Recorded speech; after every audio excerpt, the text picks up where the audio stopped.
Okay, so we're going to talk about watercolors. Watercolors actually in particular in what's called a pan or a tray, okay? A couple of things about this. When you open up, you may find that they might be a little dirty. What happened was that people have cross-contaminated. They didn't clean these out. If you find any of this the case, all you have to do is just take your brush, wet it, okay, and then you take a paper towel and you can wipe that out. All right, so for this you will need watercolor tray. You will need a watercolor mixing tray, okay. You will need a flat and a round brush, okay. Let me pull these out for you. All right, so we have a round and a flat, okay. Obviously, the way they're shaped is how we actually name them, okay. Paper towel and a water tray. So one thing about our water tray I want to talk to you about is that we don't fill it all the way to the top, okay? So we have 3 different wells of water. First one is for the dirty brush. So we clean the brush on these little ridges, okay? Then you need to decide which one's going to be the next one, okay? So if I rinse up here, tap, clean it into the next one, tap again, and this last one is to make sure it's all clean. So if you always go in this kind of direction, you always have a clean brush, but make sure that as you go in between, you kind of like drip off the excess water. Okay, so here we go. One thing that we need to do is add this, okay? Now, what I'd like you to do is, if you haven't done so already, all right, so I need you to stop, fill out your paper so it looks exactly like this, okay? Make sure you have all the information that you need here, okay? All right, so what we're gonna do is we're actually gonna fill this in, and I wanna talk to you about watercolors and how they do bleed, okay? They are water, so they're gonna want to try to get, continue to be wet. So, but if we wanna fill in spaces, what we're gonna do is we want to make sure that areas that we paint next to stay dry, okay? So I'm gonna take my, I'm gonna take my round, okay? I'm gonna get a little paint on. And by the way, you want complete control of your brush. That means if it's too big, you can't control it. So the paint is where you want it to be. So I'm using a small brush because it's a small area. And I paint this area, okay? So right size brush, right size job. All right, so we're gonna paint that in. Now, I kind of want this to dry. Now, as you can tell, there's no puddles of water. It's not dripping anywhere because I didn't put a lot of paint on it, my water. So I'm gonna just actually kind of blow on it and air dry it a little bit. I'm not going crazy because I don't want it to be dripping everywhere, okay? Now, once it becomes not so shiny, now you can probably tell when you're looking at it if it's really shiny. Yeah, it's not so bad. Okay. It should be okay. Now I'm going to take a different color. I'm going to paint right next to it. Actually, I want to switch to a flat because we have a flat area. So I'm going to change my color. And I'm going to go right up to the edge. Right? Now, the reason I'm using it as flat is because I don't want to, I want to have control of my brush. 2, I want to have like nice straight lines all the way around. So we're going to go all the way through. Right? Now, depends on what job you've got going on. If you need something for a small space, and you need precision, you go with the round. Okay, so I could actually go back in here and actually clean up these edges. Cool.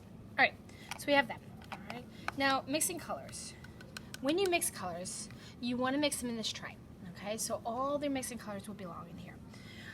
If we want to make a light color, we have to start off with a lot of water. All right, so I'm going to add some clean water in here just by putting it in. I'm going to take a little bit of color and water it down. Okay, so I want to mix this color, so I'm going to actually make a red purple. Ooh, that's kind of neat. A lot of water, light color. Okay, now I'm going to mix the color, but I want it to be dark. All right, so what I'm going to do is I'm going to take not add water, I'm just going to add it straight to here. Alright, and then I'm going to go through and add another one. Okay, less water makes for a brighter color. Okay? All right, so I'm going to actually add some water to this one so I can go to the next one. Okay, so sgraffito is a texture idea. So what you do, or a texture technique, is you paint the area, right? And you use the back of your pencil, always used to having a pencil in my hand, the paintbrush, and you can scratch into it. This is great for designs if you're like making bark on a tree, or if you want to add a little bit more detail to something, like grass, that'd be perfect. Okay, overpainting. So we're gonna actually come back to this one, which is cool. We're gonna take a little bit of paint, and I'm just gonna paint this, and I'm gonna come back to it when it's dry. All right, lifting. So lifting is a neat technique that requires you to have a little piece of paper towel. Okay, and you gotta definitely move a little fast. Woo, that's really intense. So what I'm gonna do is I'm going to paint this area. Oh, that's much better. Whew, so dark. And I'm going to lift. So I'm taking a paper towel and I'm just blotting it, okay? This is great for like if you want to make like really neat design clouds. It'd be a purple day, but that would be weird. Also, by the way, if you mess up on something, you're like, oh, I didn't mean for that to happen there. You add some water to that spot and you can actually lift it enough that it doesn't even appear to be there. So it's a kind of correcting way. All right, splatter. Everyone loves the splatter. This is what you do. Take a brush, hold it back, pull it back, let it go. Do not go flicking it down like this. That's not what I want you to do, okay? If you want an area to be covered, cover it. Put a piece of paper over it. You can add that splatter. Dry brush. Another beautiful technique, okay? This requires your paintbrush actually to be, yep, you got it, dry. All right, so I'm gonna take a little bit of paint and I'm just gonna like pet the surface. It's great for adding just a neat texture. All right, let's move on to dabbing. No, this is not us throwing our hands up in the air. This is just dabbing paint onto the paper. I'm gonna use a round for this one, okay? Let's go back over here. So dabbing on dry paper is just dabs of color. That's pretty much it. All right, and we let them kind of like blend. All right, I'm actually going to use a different color next to it so kind of see how you can get them to bleed them too. This might be great for trees. You put a bunch of dabs of color, different greens, make it look really cool. Okay. Another way is, says wet. Well, got it. Let's wet the surface and then let it bleed. Okay. Add a different color in, and just by the bleeding, by the dabbing, it'd be pretty cool. All right. So now we have blending. Yes, we have a lot of space for blending. I want you to actually practice this twice, okay? So one way, all right, that we can do this is you just take your paint. I am going to turn my page because it's a little bit easier, okay? Where we're going to put a lot of paint here, and then I'm going to dip it off, wash it off, and then I'm going to blend it down, okay? It's nice gradation, okay? So one more time. I take my paint, I put it up top, wash off my brush, move kind of on the fast, get some water on it, and I'm going to pull it down, okay? So that's one way you can blend it. You can also put another color in it as well too. And that's what I'm going to show you over here. Okay, so that's nice, easy blending. Blending two colors into each other, all right? Same thing. But what we're going to do is I'm actually going to use a dry brush to kind of help me. All right, so I'm going to go for purple. Whew.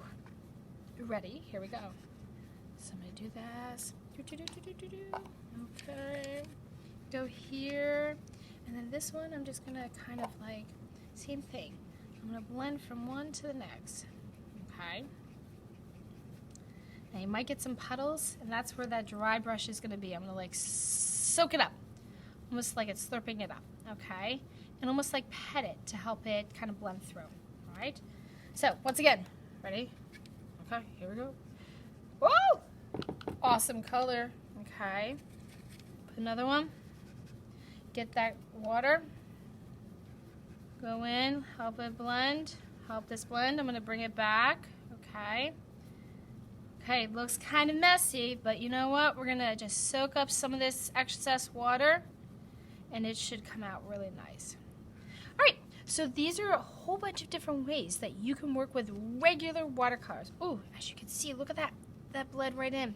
I obviously did not keep it nice and dry. With regular watercolors. Cleanup is super easy for this, okay? Just make sure you close this tray, okay? Close it.